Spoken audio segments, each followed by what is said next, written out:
প্রথম দফা যতটা শান্তিপূর্ণ হয়েছে, দ্বিতীয় দফা ততটাই উত্তপ্ত হবে।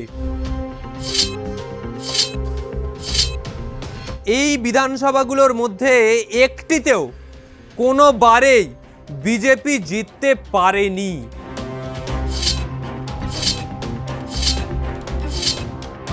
এই মুহূর্তে দুটি এমন বিধানসভা রয়েছে যেটা মনে করা হচ্ছে তৃণমূল পাবে না।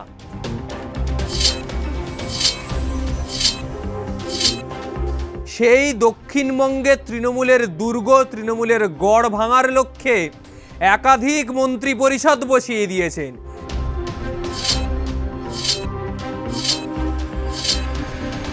বাংলায় দ্বিতীয় দফার নির্বাচন একেবারে দোরগোড়ায়, আর এই সময় দাঁড়িয়ে যখন প্রথম দফার নির্বাচন নিয়ে এত রণকৌশল সাজালো বিজেপি, ইলেকশন কমিশন, কেন্দ্রীয় বাহিনী সকলে একযোগে, আর সেই আবহের মধ্যেই দাঁড়িয়ে দ্বিতীয় দফার নির্বাচন।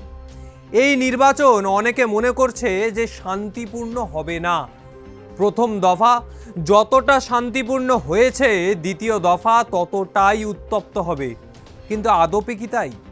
প্রথম দফা এমনভাবে সাজানো হয়েছে যে মনে হবে বিজেপি জিতে যাবে।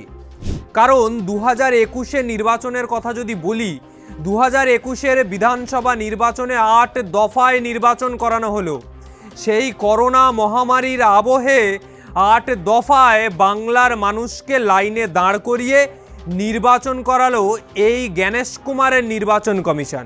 তখন হয়তো উনি ছিলেন না, ওনার বিকল্প অন্য কেউ হয়তো ছিল, কিন্তু এইভাবেই নির্বাচন হয়েছে। একের পর এক সময় লাইনে দাঁড় করানো যেন এই দেশের মধ্যে একটা রীতিনীতিতে পরিণত হয়েছে। ইলেকশনের লাইন, গ্যাসের দোকানের সামনে লাইন, গ্যাস পাচ্ছি না বলে, আবার কোথাও এসআইআরের লাইন, নোটবন্দির লাইন, আধার কার্ডের সাথে লিঙ্ক করার লাইন। শুধু লাইনে দাঁড়িয়েই বছরের একটা সময় কেটে যাচ্ছে গোটা দেশবাসীর। এই আবহেই প্রথম দফার নির্বাচন এমনভাবে সেট করেছে ইলেকশন কমিশন যে দেখলে মনে হবে যে জায়গায় বিজেপির কিছুটা হলেও ক্ষমতা রয়েছে, সেই সমস্ত জায়গাকে প্রথম দফার নির্বাচনে দেওয়া হলো।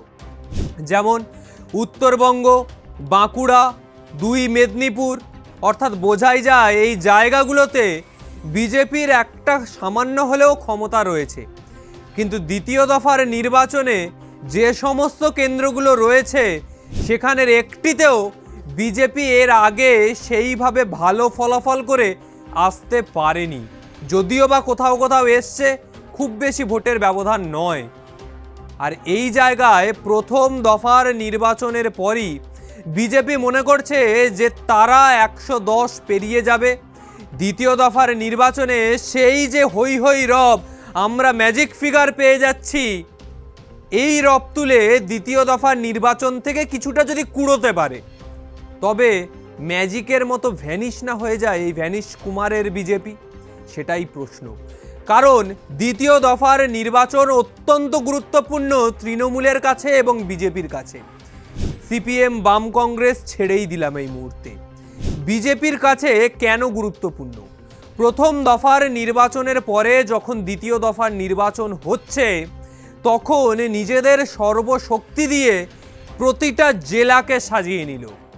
একদিকে ডায়মন্ড হারবারের পুলিশ কর্তা, নতুন নিয়োগ হলো আইপিএস, এছাড়াও ভাঙড়, বিভিন্ন জায়গা, কারণ এই সমস্ত জায়গায় নাকি অশান্তি হয়, এমনটা রিপোর্ট দেওয়া হয়েছে।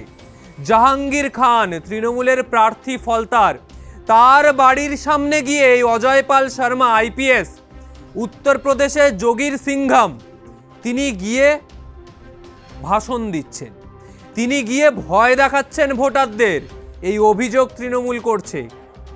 এছাড়াও যদি দক্ষিণ 24 পরগনার কথা বলি, দক্ষিণ 24 পরগনা জেলার কথা, তাহলে ডায়মন্ড হারবার লোকসভা কেন্দ্র, যাদবপুর লোকসভা কেন্দ্র, মথুরাপুর, জয়নগর, 4টি লোকসভা কেন্দ্রে 7টি করে বিধানসভা, প্রতিটি লোকসভা কেন্দ্রে 28টি বিধানসভা, যার মধ্যে এই মুহূর্তে 2টি এমন বিধানসভা রয়েছে যেটা মনে করা হচ্ছে তৃণমূল পাবে না। কোন কোন বিধানসভা? ভাঙড় এবং ক্যানিং পূর্ব বিধানসভা। তাই বলে বিজেপির দখলে যাবে না, আইএসএফ দখল করতে পারে। ক্যানিং পূর্ব বিধানসভা নিয়েও অনেক বিতর্ক থাকলেও ভাঙড় বিধানসভা কেন্দ্র নিয়ে অনেকেই মনে করছেন এবারও নওশাদ সিদ্দিকী সেখান থেকে জিতছেন। তবে পড়ে রইল বাকি 26টা বিধানসভা কেন্দ্র দক্ষিণবঙ্গেরই। এই বিধানসভাগুলোর মধ্যে একটিতেও কোনোবারেই বিজেপি জিততে পারেনি। আর এবার সেই দক্ষিণবঙ্গে তৃণমূলের দুর্গ, তৃণমূলের গড় ভাঙার লক্ষ্যে একাধিক মন্ত্রী পরিষদ বসিয়ে দিয়েছেন, একাধিক সেনা নিয়ে রণকৌশলে নেমেছেন। কেন্দ্রীয় বাহিনী এমনভাবে রুটমার্চ করছে যেন রাত পেরোলেই যুদ্ধ হবে। ভারত পাকিস্তানের যুদ্ধ তো দেখেছিলেন, সেই যুদ্ধ কোথাও যেন এই বাংলার মাটিতে এই দ্বিতীয় দফার নির্বাচনে ইলেকশন কমিশন জ্ঞানেশ কুমার করাতে চাইছে। বাংলায় এত ভুরি ভুরি আইপিএস অফিসার, এত দক্ষ প্রশাসনিক অফিসাররা রয়েছেন, তাদের কারুর উপরই ভরসা করা যায় না। সেই গোবলয়ের কোনো অফিসারের ওপরই ভরসা করতে পারেন ইলেকশন কমিশন, কারণ বিজেপি পরিচালিত হচ্ছে ওই গোবলয় থেকে। সেই কারণেই বাংলার কোনো দক্ষ অফিসারকে দক্ষ বলে মনে করেন না, এই গোবলয়ের অফিসাররাই দক্ষ এই ভারতের মাটিতে। এমনটা বহু বিজেপির নেতৃত্ব, এমনকি ইলেকশন কমিশনও মনে করছে, আর তার জেরেই ভাবাচ্ছে বাংলার মানুষকে। এর থেকেও বড় কথা, একবার জিতে গেছেন শুভেন্দু অধিকারী 21-এর নির্বাচনে বিরোধী দলনেতা। অবশ্য লোডশেডিং কিনা তা নিয়ে তো বিতর্ক থাকবেই, অনেকে বলছেন আবার লোডশেডিংয়ে জেতা বিরোধী দলনেতা। তাই এবারে যাতে সেই তকমা পেতে না হয়, তাই ভবানীপুরে মমতা ব্যানার্জির পেছন পেছন চলে আসলেন, এসে দাঁড়ালেন এবং একটা সিকিওর সিট রাখার জন্য নন্দীগ্রামকে রেখে দিলেন। তবে কতটা জিততে পারবে নন্দীগ্রাম সে তো এখন সময়ই বলবে। তবে ভবানীপুর হাই ভোল্টেজ কেন্দ্র, এই কেন্দ্র নিয়ে বারংবার চর্চা হয়েছে, চুলচেরা বিশ্লেষণ হয়েছে। এই আবহে দক্ষিণবঙ্গের কিছু কিছু কেন্দ্র, যে কেন্দ্রগুলোতে বিজেপি বেশি পরিমাণে জোর দিচ্ছে, তার মধ্যে এই ভবানীপুর অত্যন্ত গুরুত্বপূর্ণ কেন্দ্র। এছাড়াও এই দক্ষিণ 24 পরগনায় দক্ষিণবঙ্গের ভোট যে উত্তরবঙ্গের ভোটের মতো হয় না, দক্ষিণবঙ্গের ভোট যে অন্য রাজনীতিতে চলে, যেখানে দক্ষিণবঙ্গ বলুন বা উত্তরবঙ্গ বলুন, প্রত্যেকটি জায়গায় একটা রাজনৈতিক দল, রাজ্যের শাসক দল তৃণমূলের একটাই মুখ মমতা ব্যানার্জি, সেই জায়গায় দাঁড়িয়ে এমন প্রশাসনিক রদবদল যেটা 2016 সাল থেকে দেখছি, সেই রাজীব কুমার তাকে বদলি করে দেওয়া থেকে, যখন মমতা বন্দ্যোপাধ্যায় রাজপথে নেমে প্রতিবাদ দেখিয়েছিলেন, সেই সময় থেকেই নির্বাচন কমিশনের এই রণকৌশল চলে আসছে। কারণ 2014 বিজেপি ক্ষমতায় এসছে, তারপরই 2016 সাল থেকে তারা এই ধরনের রাজনীতি নির্বাচন কমিশনের মাথায় হাত বুলিয়ে করে আসছে। এটা নতুন নয়, প্রতি বছর দেখতে পাওয়া যায় পরিযায়ী শ্রমিকের মতো বহু কেন্দ্রীয় বাহিনী, বহু অফিসার, গোবলয়ের অফিসার তারা আসেন এবং নির্বাচন মিটে যায়, তারপর আর টিকিও পাওয়া যায় না। এর মধ্যেই একাধিক জায়গায় অশান্তির খবরও উঠছে এই ধরনের বিজেপির দক্ষ অফিসারদেরকে কেন্দ্র করে।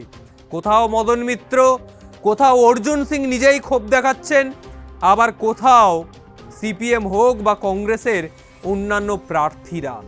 ক্ষোভ কিন্তু প্রত্যেকের মধ্যেই কম বেশি রয়েছে। প্রথম দফার নির্বাচনে দেখতে পাওয়া গেল কেন্দ্রীয় বাহিনীর ভূমিকা নিয়ে বিজেপির প্রার্থীরাই সন্তুষ্ট না। বুথের 100 মিটারের মধ্যে বিজেপির প্রার্থী মার খাচ্ছে, কেন্দ্রীয় বাহিনীকে দেখতে পাওয়া যাচ্ছে না, ক্যারাম খেলছে। ক্যারাম খেলার নিদর্শন আপনারা দেখেছেন। ফলে কেন্দ্রীয় বাহিনীর ভূমিকা নিয়ে প্রশ্ন থাকবেই। দ্বিতীয় দফার নির্বাচনে কতটা দক্ষতার সাথে এই কেন্দ্রীয় বাহিনী ভোট পরিচালনা করতে পারে, এখন সেটাই দেখার। তবে আজকের মতো বিদায় নিচ্ছি। আগামীকাল দ্বিতীয় দফার নির্বাচন, প্রতি মুহূর্তের প্রতিটা আপডেট সকাল থেকে আমরা নিয়ে আসবো আপনাদের সামনে। ইউটিউব চ্যানেলটি সাবস্ক্রাইব করুন, ভিডিওটা ভালো লাগলে শেয়ার করুন, কমেন্ট করুন এবং আপনার মতামত জানান। দেখা হবে পরের ভিডিওতে। নমস্কার।